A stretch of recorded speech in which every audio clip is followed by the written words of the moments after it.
Welcome back to my YouTube channel, Jen's Journey. So, naranasan nyo ba guys lumaban? Naranasan nyo na bang sumuko? At naranasan nyo na bang sumugal sa hamon ng buhay?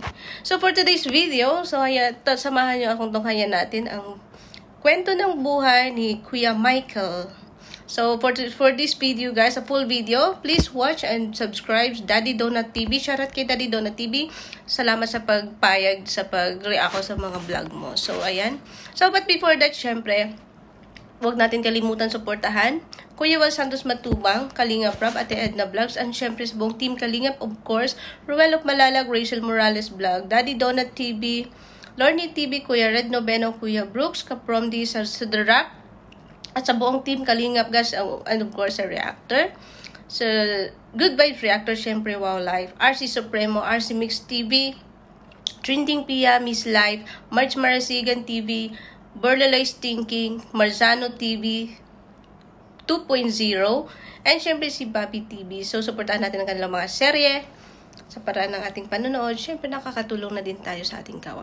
So, for this video guys, of course, I hope you like this video. Please like, comment, and share. And syempre, follow my journey, subscribe my channel, Jen's Journey, and syempre, click the notification bell para lagi kayong updated sa aking mga upload. So, guys, let's go. Kung handa na kayong umiyak, maghanda na kayo ng tissue. Kasi ako naghanda na talaga ako ng tissue, guys. Kasi matagal ko na tong sabi na gusto na reaksyonan ko. Hanggang ngayon, hindi ko pa magawa-gawa. So, now, try natin. Kasi nga, nakakaiyak, guys. So, wala muna tayong kilig ngayon. Pero although ito, todo kilig to. Kasi, wedding, diba? So, start tayo.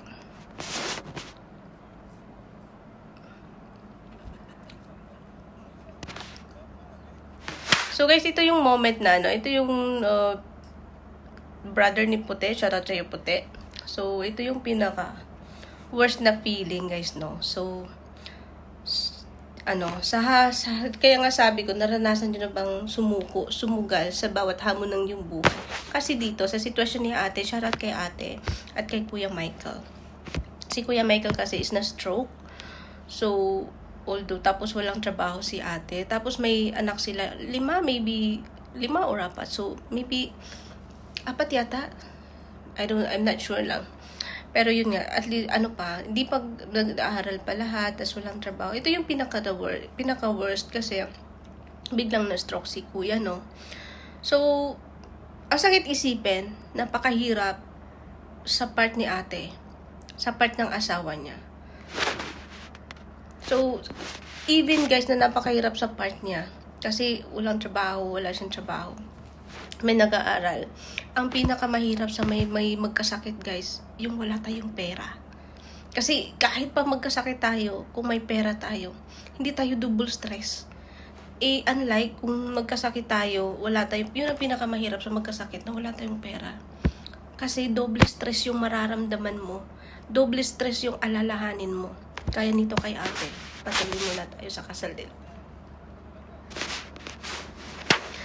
Kasi guys, ito kay ate, even na, yung kasal kasi nila is na-settle na, kasalan ng bayan yata. So, bawal nang bawal nang i-cancel, di na pwede i-cancel. Pero although pwede naman yun, nasa sa kanila yun. Pero, napaka-strong nila kasi tinuloy pa rin nila yung kasal.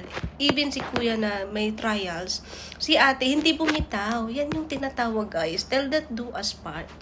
Tell that do us part, syempre nasa kasal yan, diba na, ano ba yun? Sa hirap at sa tawag na to, magkasama kayo habang buhay. Kaya, ayan, saludo ako kay ate. Napaka-strong kahit ganyan yung nangyari kay kuya. Andyan siya, pinakasalan niya. Kahit hirap, kahit andyan yung, di mo ma-explain yung mararamdaman mo.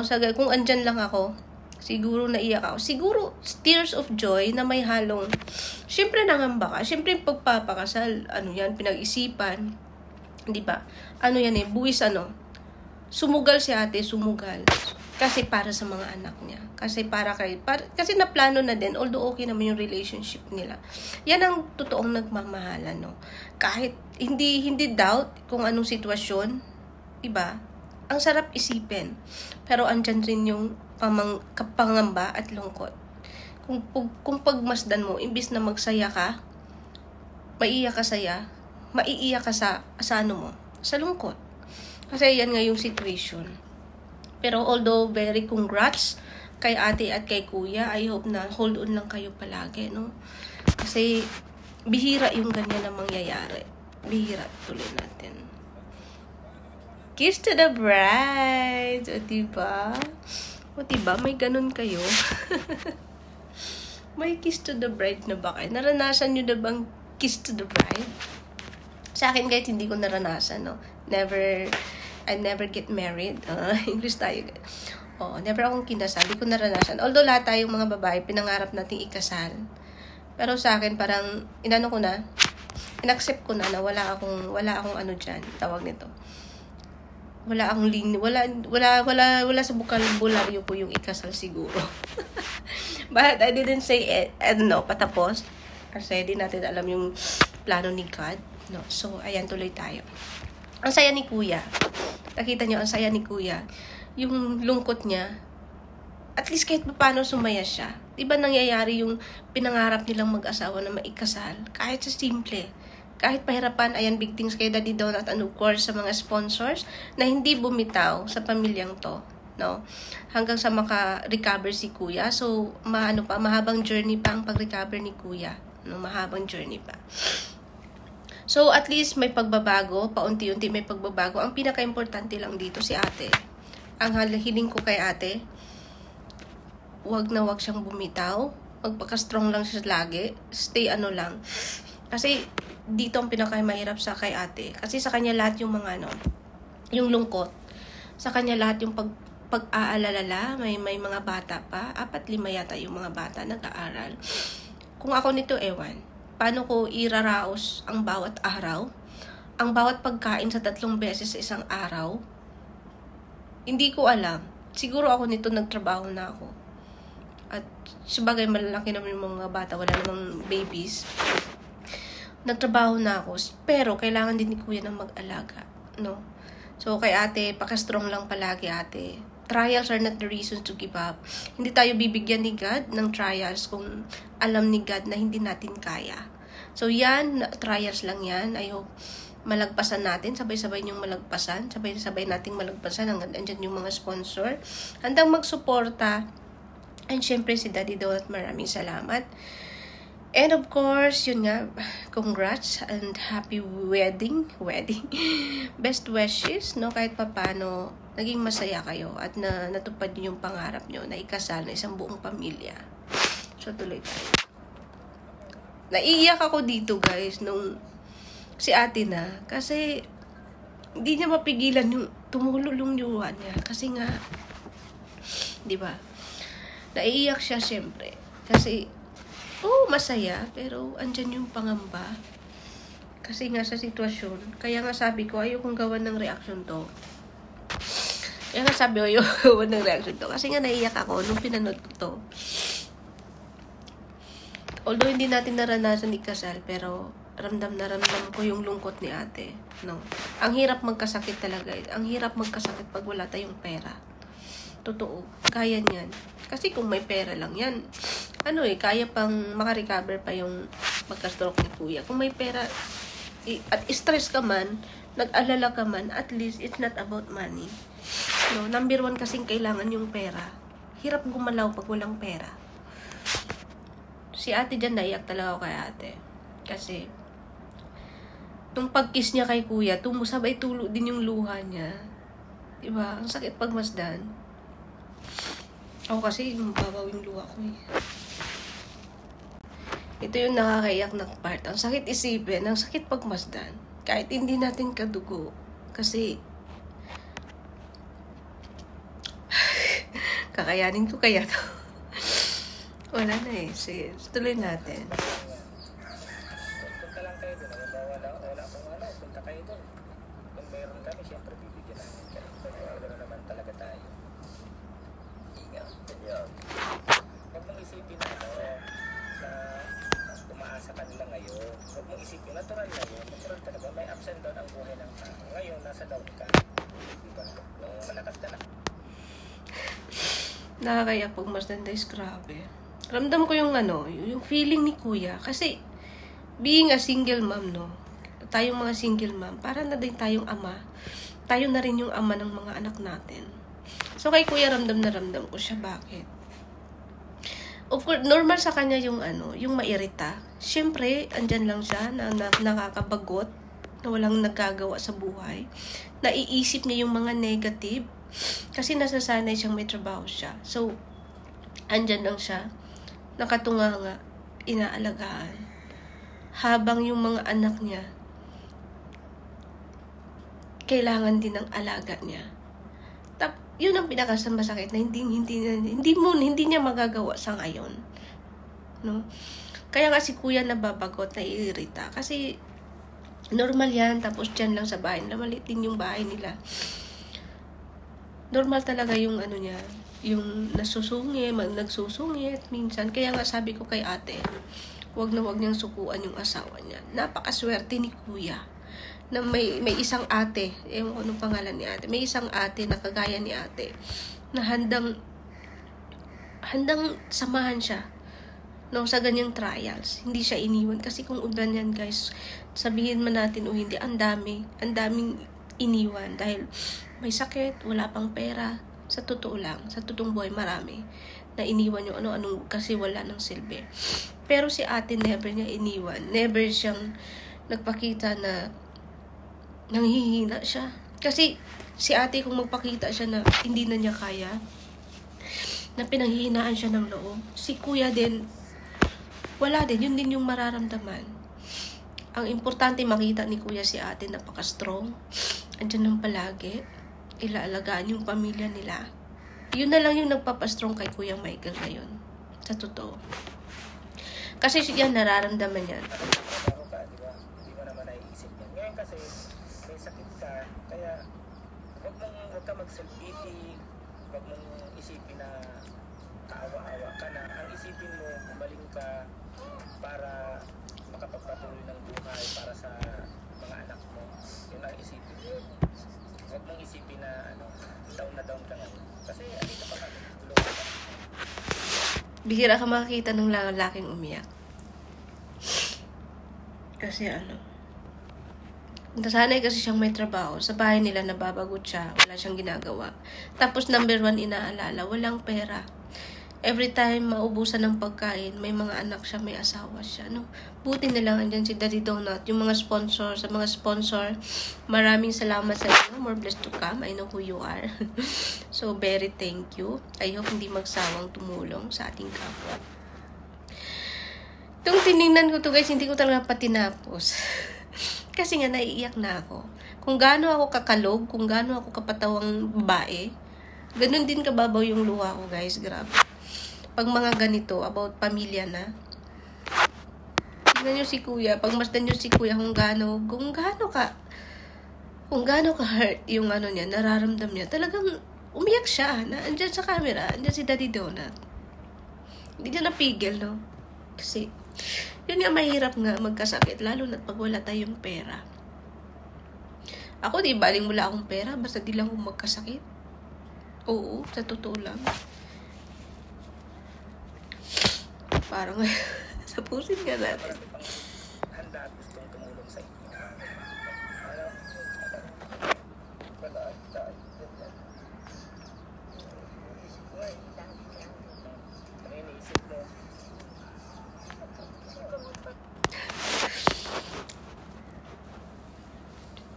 Alam nyo guys kung sino naalala ko.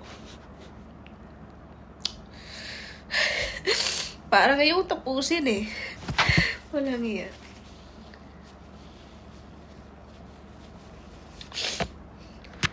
Kasi guys, naalala ko si Papa.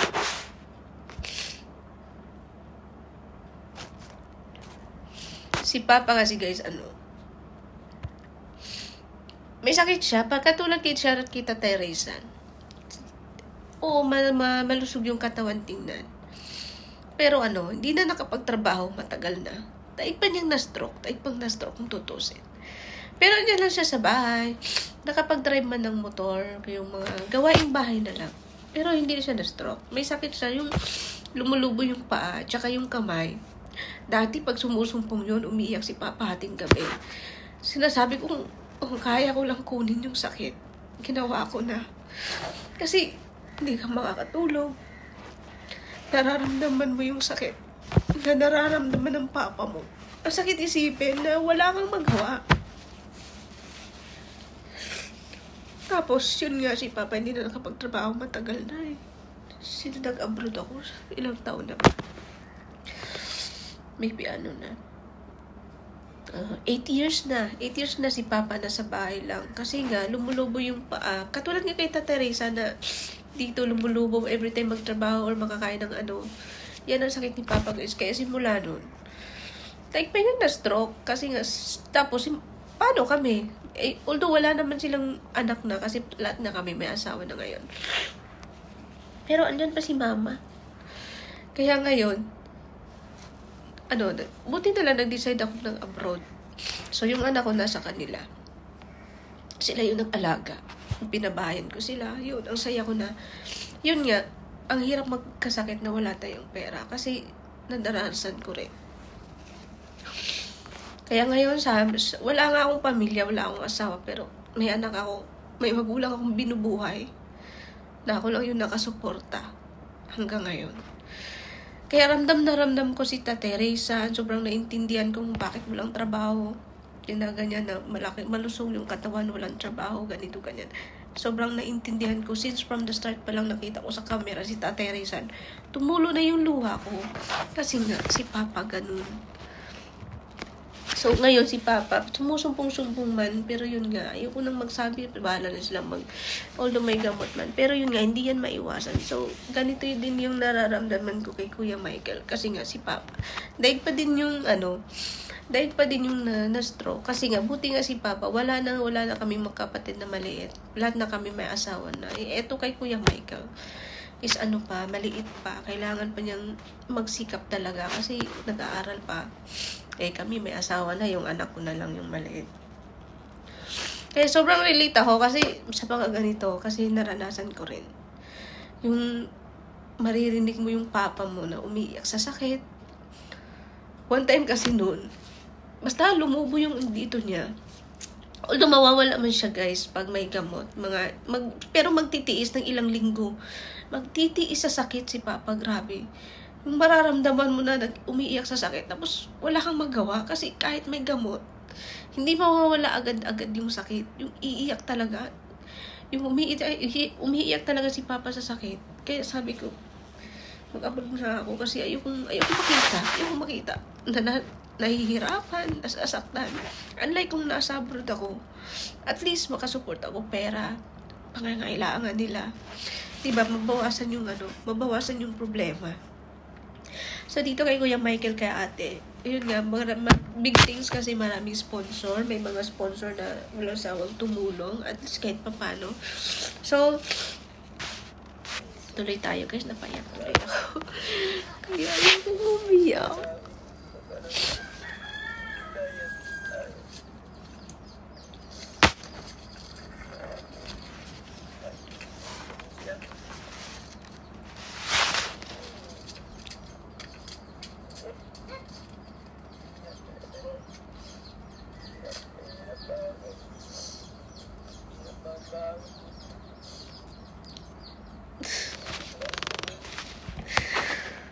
Grabe yung ni Kuya. Yung niya. Yung parang suffer. Yung pagka-suffer niya sa situation niya. Kasi nga wala siyang magawa. May pamilya siya. Yun yung pinaka-masakit sa kanya. No? So, sana naiyak na ako. Parang ayaw mong tapusin. Naiyak si Michael sa sitwasyon ng kanilang buhay. Napuyan ang emosyon niya dahil sa sobrang hirap ng kanyang nararanasan ngayon. Siguro po kahit naman po sino na hindi mo matanggap yung sitwasyon mo dati Ang sakit isipin, no? Kasi may lula din ako guys na stroke. Kaya nga sabi ko kay Daddy Donald, mahaba pa yung journey na, mahaba pa yung na makarecover. At least, si lola ko, na-stroke siya, maliit pa ako noon. Pero hanggang ngayon, shoutout sa aking lola, napaka-strong, lumaban sa mga sakit niya. Hanggang ngayon, my lola still alive.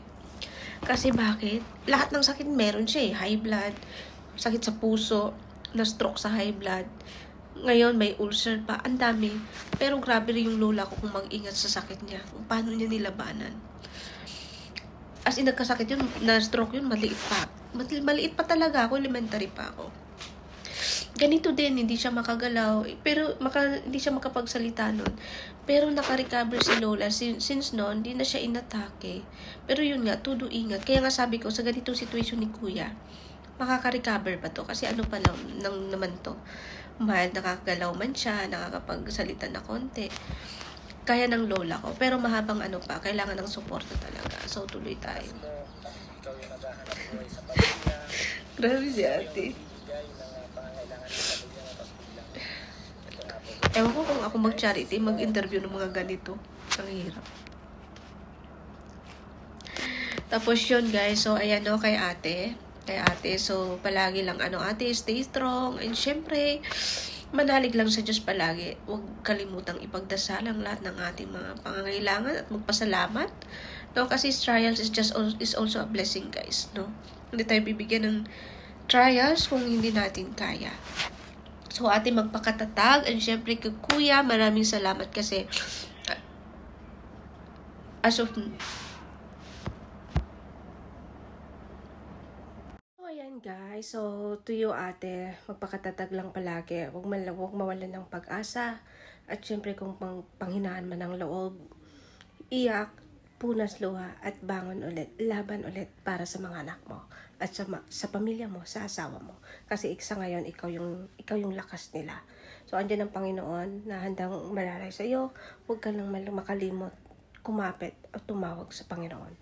So ayan, God bless ating lahat. At syempre ate, naway maka-recover na si kuya para back to normal na yung buhay niyo. Ayan, God bless us all. Thank you for watching and goodbye.